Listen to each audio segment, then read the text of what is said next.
Hello दोस्तों। आज हम लोग लूसेंट वस्तुनिष्ठ समान ज्ञान बुक से हम लोग ऑब्जेक्टिव क्वेश्चन पढ़ेंगे। यह एक एक चैप्टर वाइज सीरीज चलेगा। तो आज हम पढ़ते हैं भारतीय इतिहास। भारतीय इतिहास का पहला चैप्टर है समान परिचय। तो समान परिचय के हम लोग ऑब्जेक्टिव क्वेश्चन देखते हैं। तो देखते हैं पहला, इतिहास के अध्ययन किया जाता है। तो इतिहास के अध्ययन कहाँ किया जाता है? इतिहास का अध्ययन किया जाता है तो अतीत का, इतिहास के तहत अतीत का अध्ययन किया जाता है। तो द हिस्ट्रीज के रचनाकार कौन है? द हिस्ट्रीज के रचनाकार कौन थे? हेरोडोटस। इतिहास के पिता, द फादर ऑफ हिस्ट्री की पदवी सही अर्थों में निम्न में से किससे संबंधित है? इतिहास के पिता की पदवी किससे संबंधित है? तो हेरोडोटस से। इतिहास अपने को दोहराता है, यह कथन किसका है? इतिहास अपने को दोहराता है, यह कथन किसका है? तो हीगल का। हम इतिहास से यही सीखते हैं कि आदमी इतिहास से कभी कुछ नहीं सीखता। यह कथन किसका है? तो हीगल का। किसका कथन है? समस्त इतिहास पर संघर्ष का इतिहास है। ये कार्ल मार्क्स का।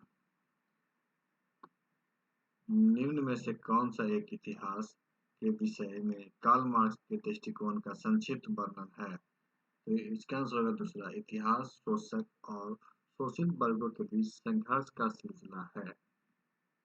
नेक्स्ट देखते हैं हम लोग, निम्नलिखित में से किसे द्वंद्वात्मक भौतिकवाद के सिद्धांत का प्रतिपादन किया है? तो भौतिकवाद के सिद्धांत का प्रतिपादन किसने किया? तो मार्क्स ने।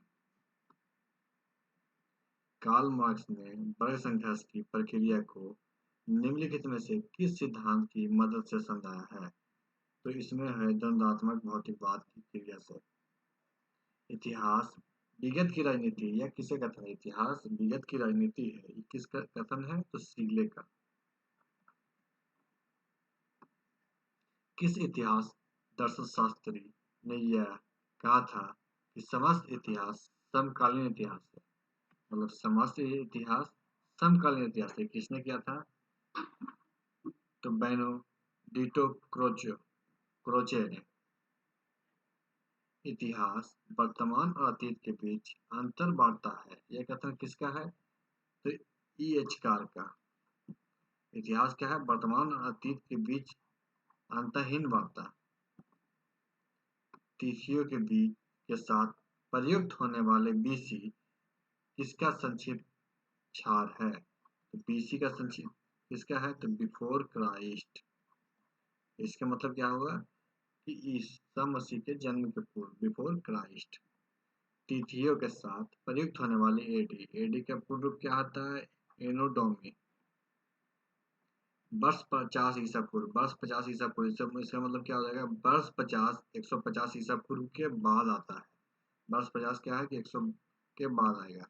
यहाँ निगेटिव, जैसे हम लोग जीरो से इधर निगेटिव की ओर चलेंगे तो 150, तो 50 के बाद आता है, जीरो की ओर चलेंगे। विक्रम संवत प्रारंभ हुआ, विक्रम संवत का प्रारंभ हुआ? तो 58 ईस्वी पूर्व में। शक संवत का प्रारंभ किस सम्राट के शासन काल में? 78 ईस्वी में हुआ था, तो कनिष्क के शासन काल में। भारत का राष्ट्रीय पंचांग किस संवत पर आधारित है? भारत का राष्ट्रीय पंचांग शक संवत पर आधारित है। गुप्त संवत 1319-1320 ईस्वी को प्रारंभ करने का श्रेय किसे जाता है? गुप्त संवत 1319 और 1320 ईस्वी को प्रारंभ करने का श्रेय चंद्रगुप्त प्रथम को जाता है। चंद्रगुप्त प्रथम ने गुप्त संवत का प्रारंभ किस उपलक्ष्य में किया था? चंद्रगुप्त प्रथम ने गुप्त संवत का प्रारंभ किस उपलक्ष्य में किया था? तो अपने राज्यारोहण के स्मारक के रूप में।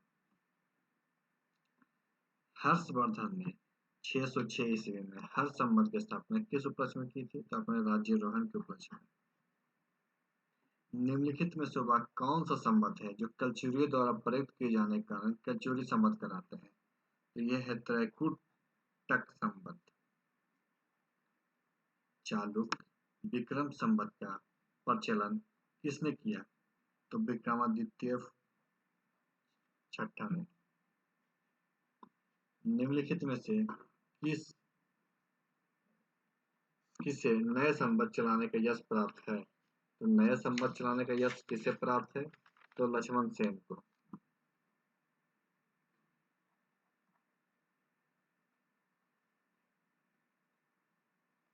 विक्रम संवत और शक संवत के बीच कितने वर्षों का अंतर है? तो विक्रम संवत और शक संवत के बीच 135 वर्षों का अंतर है, क्योंकि शक संवत जो प्रारंभ हुआ था, हम लोग देखते हैं यहाँ पे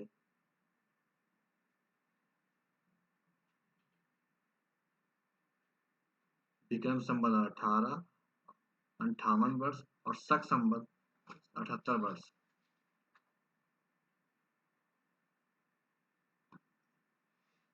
एक 58 वर्ष पूर्व हुआ था, ईसा पूर्व हुआ था, और एक 78 ईस्वी में हुआ था। तो दोनों के बीच क्या अंतर है? 135 वर्ष। राजस्थान सरकार के कैलेंडर में 20 संवत 2063 लिखा हुआ, तो शक संवत क्या होगा? तो 1928। कार्बन 14 तिथि निर्धारित पत्ती का विकास किसके द्वारा हुआ? कार्बन 14 तिथि निर्धारित पत्ती का विकास लिवर्ट लेवी के द्वारा हुआ था। काष्ठ, अस्थि और शंख के पुरातात्विक नमूनों का काल निर्धारण करने के लिए निम्नलिखित में से कौन सा अपनाया जाता है? तो इसमें से कार्बन 14 पद्धति से अपनाया जाता है। कार्बन डेटिंग निम्न की आयु निर्धारण हेतु प्रयुक्त की जाती है। तो जीवाश्म की आयु निर्धारण के लिए की जाती है। निम्नलिखित में से किसे गुप्त संवत के प्रारंभ निर्धारण के संबंध में महत्वपूर्ण सूचना है दी है? तो गुप्त संवत प्रारंभ के महत्वपूर्ण सूचना किसने दी थी? अल्बेडो ने। तो आज की वीडियो यहीं पे समाप्त करते हैं। हम लोग एक सीरीज करेंगे जिसमें से लूसेंट,